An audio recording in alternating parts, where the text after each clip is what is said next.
Ok, nous continuons à parler de la pastorale. Nous sommes toujours dans la série de vidéos en rapport avec la gestion des âmes. Nous l'avions dit, c'est toute une série de leçons qu'on va présenter sur plusieurs vidéos.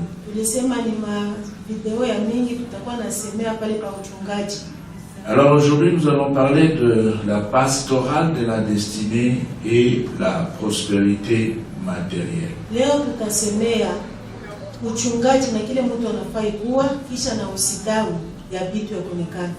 Pourquoi? Parce que quand on se convertit,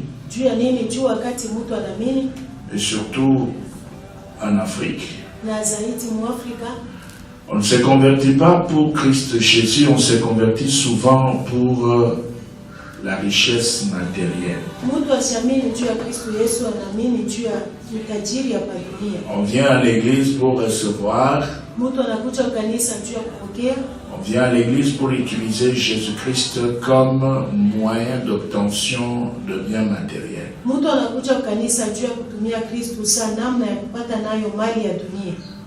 On vient à l'église pour utiliser Jésus-Christ afin de réaliser ses objectifs.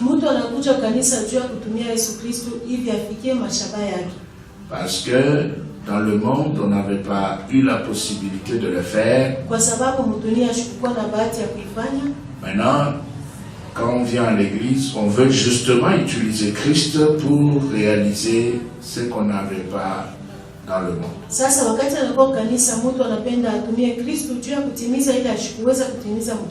Maintenant, il faudra que le pasteur ou les serviteurs qui seront là devant les gens qui viennent d'arriver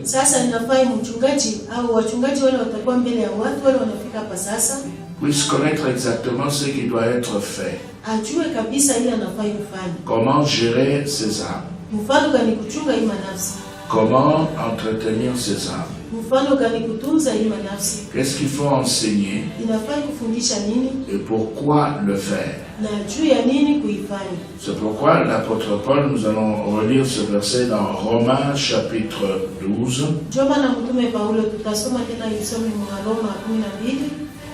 Versets 1 et 2. Dans ces deux versets, Paul montre ce qui doit être fait quand on a changé de quand on est maintenant dans l'église, on a quitté le monde. Il dit ceci: je vous exhorte donc, frères, par les compassions de Dieu, à offrir vos corps comme un sacrifice vivant, saint, agréable à Dieu, ce qui sera de votre part un culte raisonnable. Ne vous conformez pas au siècle présent, mais soyez transformés par le renouvellement de l'intelligence, afin que vous discerniez quelle est la volonté de Dieu, ce qui est bon, agréable et parfait.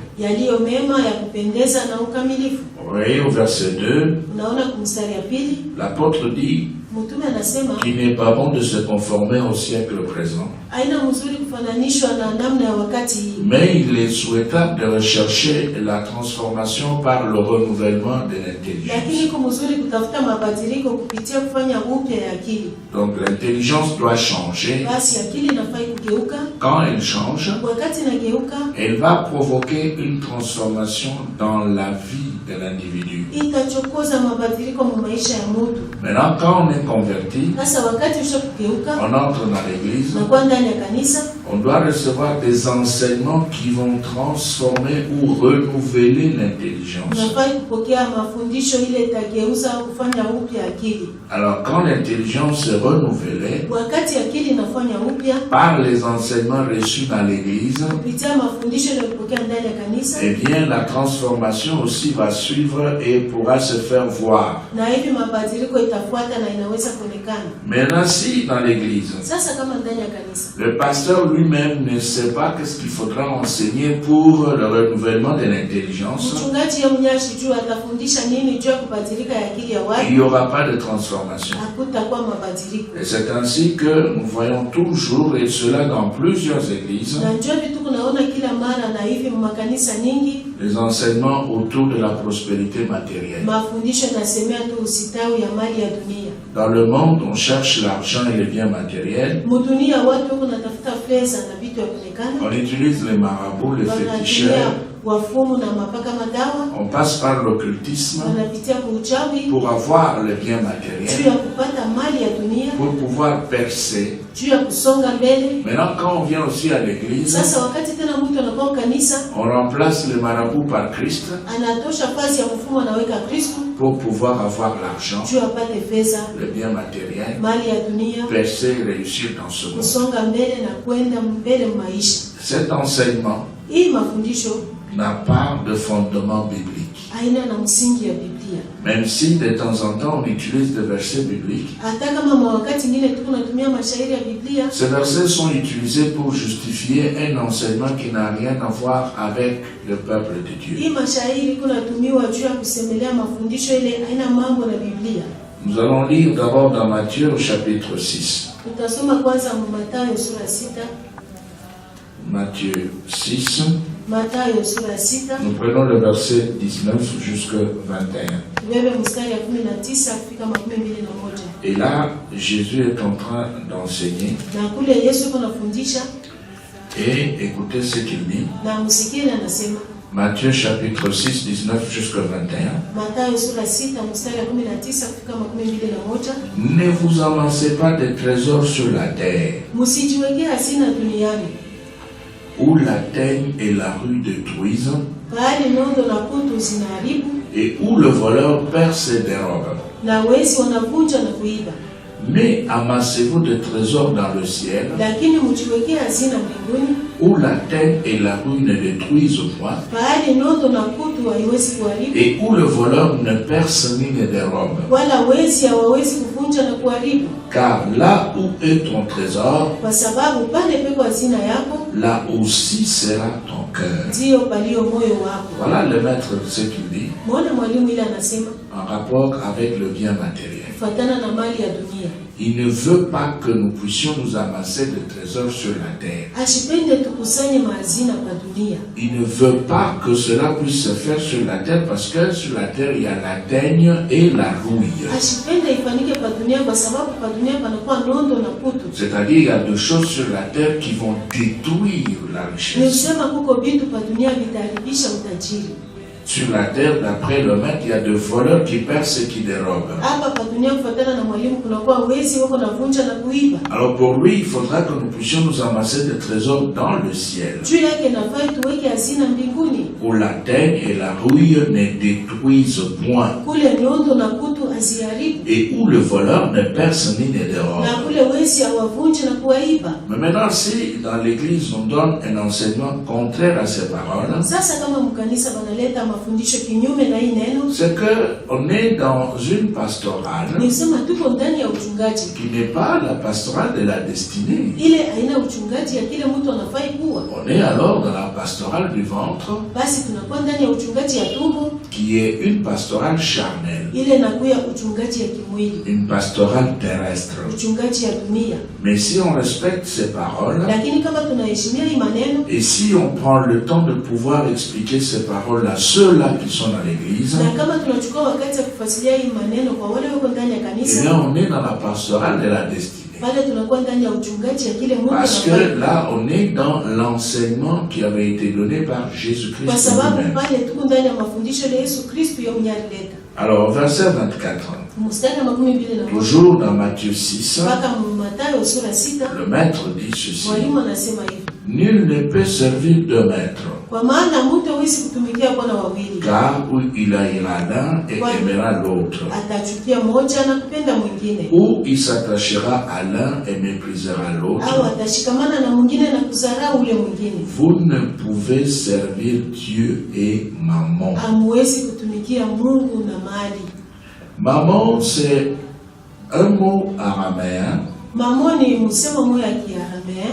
En araméen, c'est mamona. Qui signifie tout simplement plaisir, attachement aux biens matériels. Et nous pouvons traduire cela par Dieu de l'argent. Maintenant, le maître dit, il n'est pas possible que quelqu'un sur la terre puisse servir 2 maîtres. C'est-à-dire, vous êtes dans l'église pour servir Jésus-Christ. Et puis dans l'entretemps, vous voulez aussi courir derrière l'argent. Et l'argent deviendra un maître. Et ce maître va commencer aussi à commander.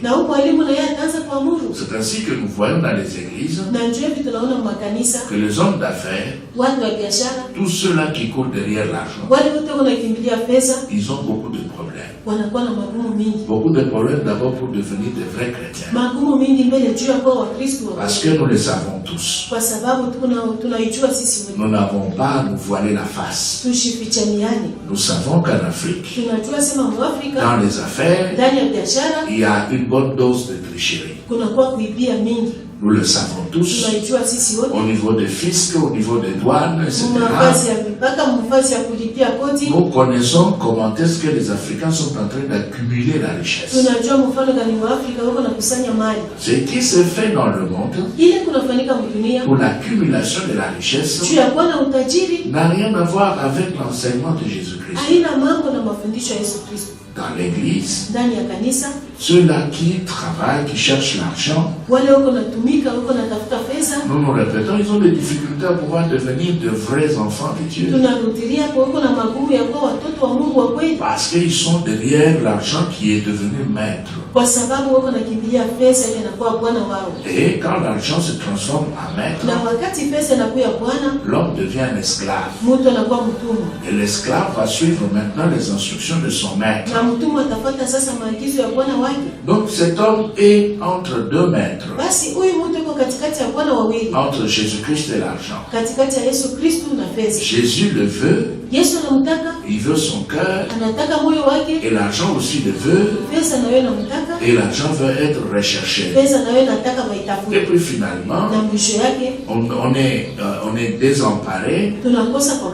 Et puis on commence maintenant à se poser des questions et à vivre en hypocrisie. C'est pourquoi au verset 24, Jésus dit ceci: nul ne peut servir 2 maîtres. Car ou il haïra l'un et aimera l'autre, ou il s'attachera à l'un et méprisera l'autre.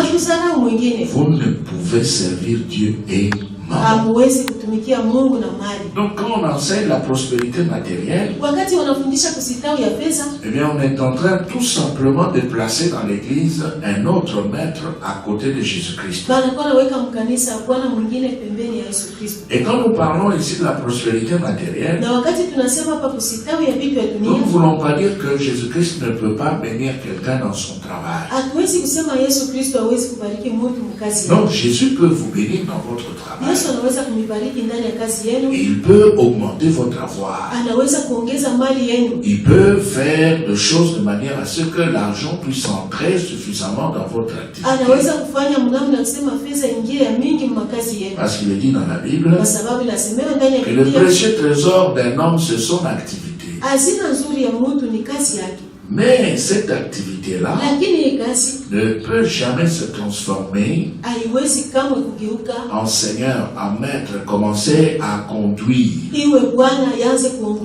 et prendre la place de Christ Jésus ou se disputer le trône avec Jésus. Donc dans l'église, nous ne devons pas nous laisser posséder par le bien matériel, mais nous devons contrôler le bien matériel. Et c'est cela l'enseignement qui doit être donné dans le cadre de la pastorale de la destinée.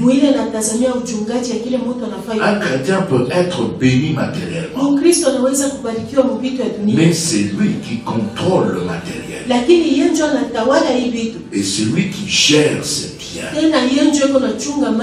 Et les biens ne pourront pas se transformer en maître pour les gérer. Il devra continuer à servir son Dieu comme il se doit et amener une vie intègre.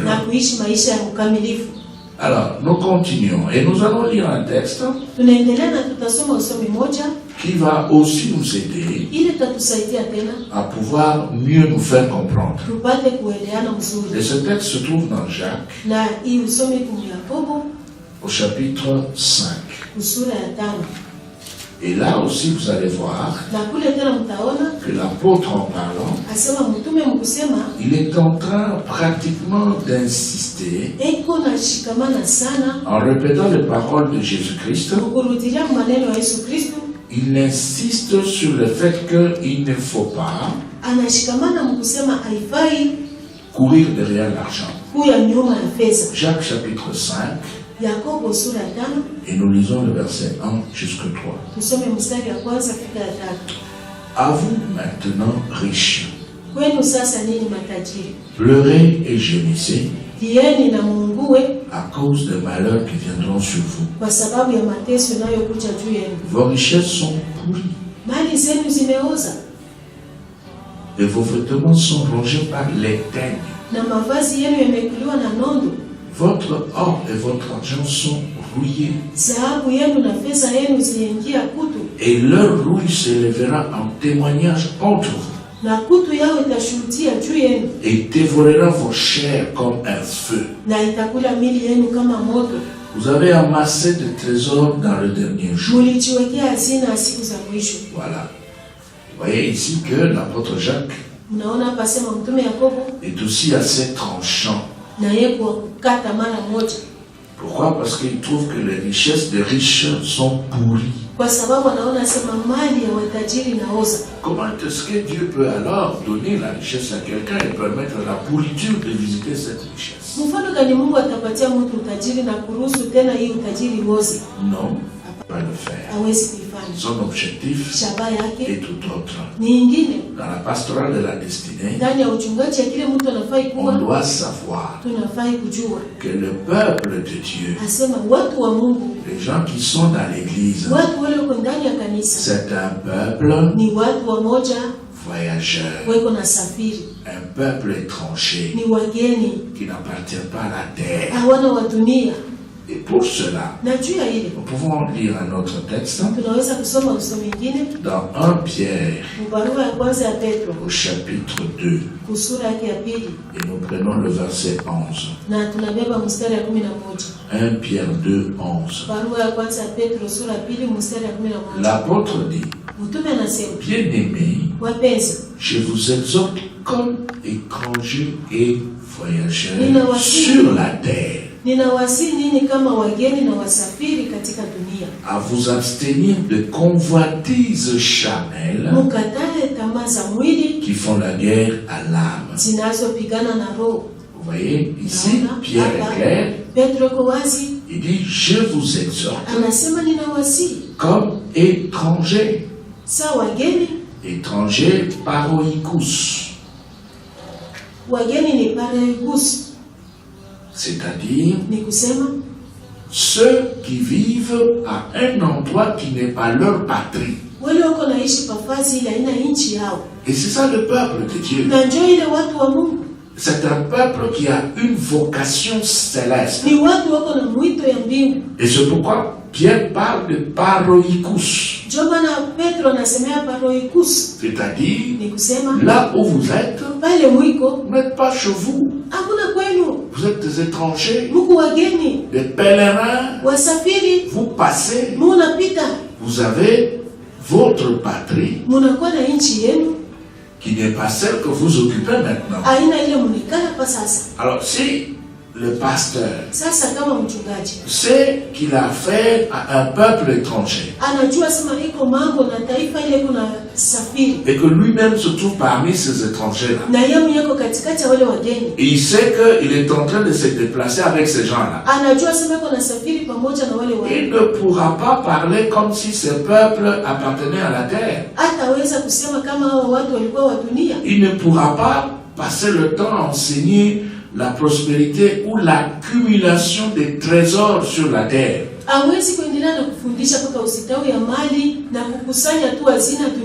Comme si ces gens allaient se dépenser pour ce qu'ils ont trouvé. Non, ce sont des paroïkous.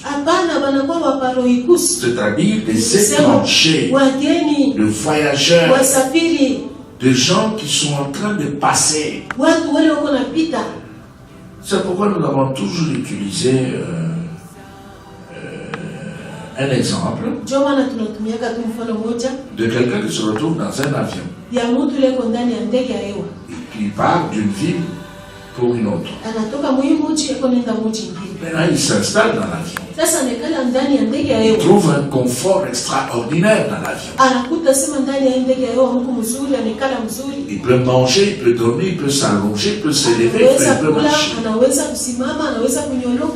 C'est un bel endroit, un endroit formidable. Maintenant, l'avion doit atterrir. Et l'avion atterrit. Maintenant, on demande à cet homme de pouvoir sortir parce qu'il est arrivé. Non, l'homme dit non, je ne descends pas. Je peux quitter l'avion. À cause de ce confort que je trouvais ici, je préfère rester dans l'avion. Non, ce n'était pas sa destinée. Eh bien, on va l'obliger à pouvoir sortir, même s'il ne veut pas sortir, on va l'obliger à pouvoir sortir. Parce que ce n'est pas chez lui. C'est un paroïkous, un étranger dans l'avion. Il doit sortir de l'avion pour aller dans sa patrie. C'est ce qui se passe. Quand le pasteur oublie qu'il est pèlerin, qu'il est étranger, eh bien, quand il enseigne, il ne pourra jamais faire attention à cela parce que justement, il a oublié. Et alors là, maintenant, il va s'accrocher à la prospérité matérielle en utilisant les souhaits de l'apôtre Jean. Je souhaite que tu prospères à tous égards, qu'on prospère l'état de ton âme, sois en bonne santé. Alors il va s'accrocher à ce souhait, croyant enseigner la parole de Dieu.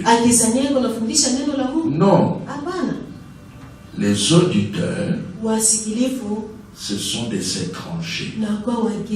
Ce sont des voyageurs.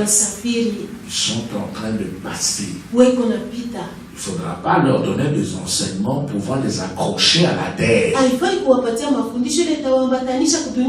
Il faut donner des enseignements qui pourront aider ces gens à comprendre qu'ils sont en train de partir. Et c'est pourquoi nous disons ceci. Dans la pastorale de la destinée, on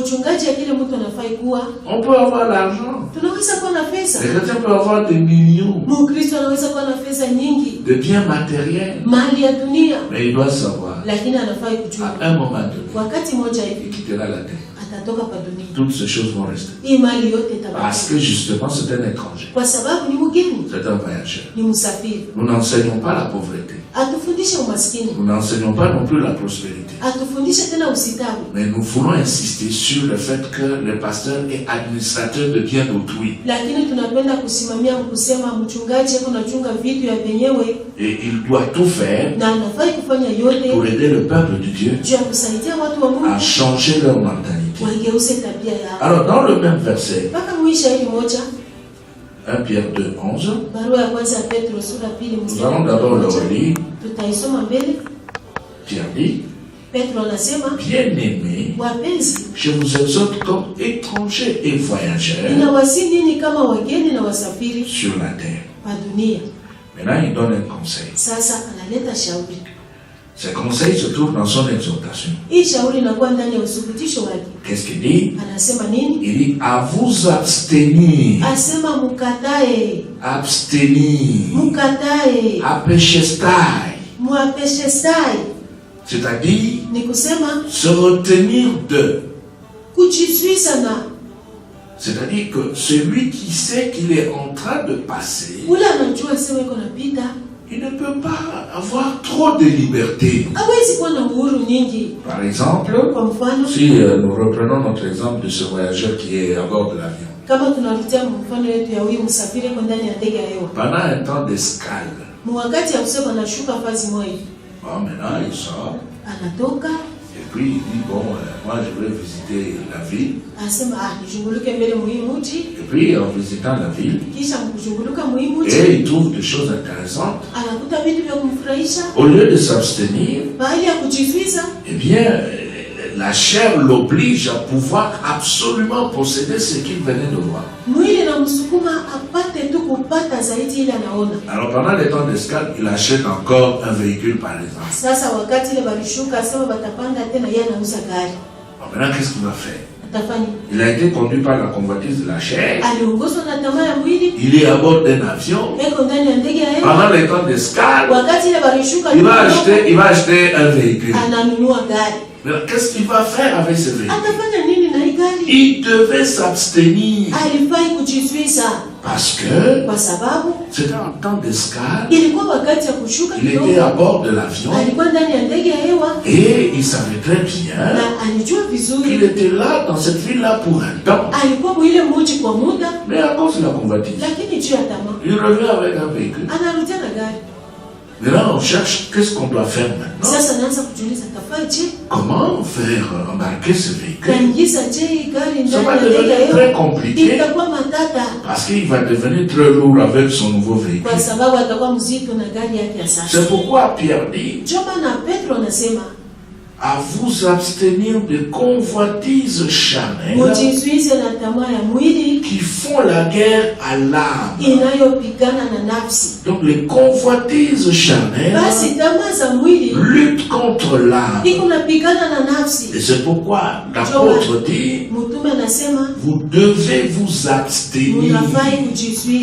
Donc quand on sait qu'on est pèlerin sur la terre, ben, on ne doit pas prendre trop de liberté dans n'importe quel domaine. Parce qu'on sait qu'on est passant, on est voyageur. Alors là, on va vivre dans certaines limitations. Parce qu'on est justement en train de partir. Alors, toujours dans Jacques, nous quittons Pierre, nous rentrons dans Jacques. Au chapitre 4, au premier verset, l'apôtre Jacques dit, d'où viennent les luttes? D'où viennent les querelles parmi vous? N'est-ce pas de vos passions qui combattent dans vos membres? Voilà le problème de la convoitise. La convoitise charnelle soutient l'enseignement de la prospérité. Quand un pasteur étale devant les chrétiens le nombre de véhicules et de maisons qu'ils possèdent, et croit être béni par Dieu. Et si vous voulez en parler, on vous met dans les paniers des jaloux. On dit non, voilà, il en parle comme ça parce qu'il n'a rien, il est jaloux. Non. Nous lisons la parole de Dieu et nous savons que nous sommes des étrangers, de voyageurs, et que nous sommes un peuple céleste et nous sommes sur la terre pour un temps et nous devons nous retrouver sur les terrains que Christ avait préparés pour nous. Alors Paul, dans 1 Corinthiens chapitre 15, il donne un conseil, et c'est ce conseil qui va nous aider à pouvoir arrêter pour aujourd'hui. 1 Corinthiens 15, 19. L'apôtre Paul dit, si c'est dans cette vie seulement que nous espérons Christ, nous sommes les plus malheureux de tous les hommes.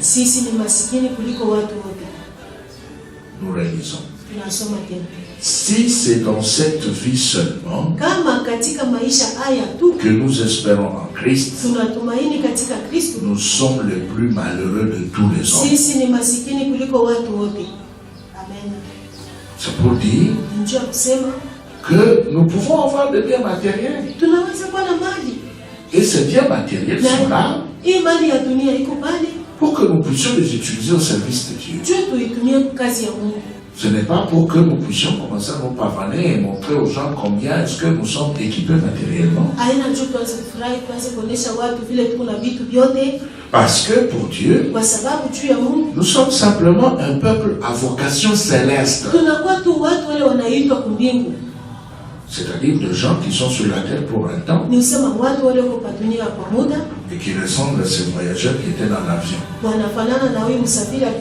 Ce n'est pas parce qu'on a mangé dans l'avion qu'on doit refuser de descendre. Ce n'est pas parce qu'on s'est allongé et on a dormi dans l'avion qu'on doit refuser de descendre. Descendre, on doit descendre. Parce qu'on a sa patrie ailleurs. Que Dieu vous bénisse. Nous continuerons dans la vidéo prochaine.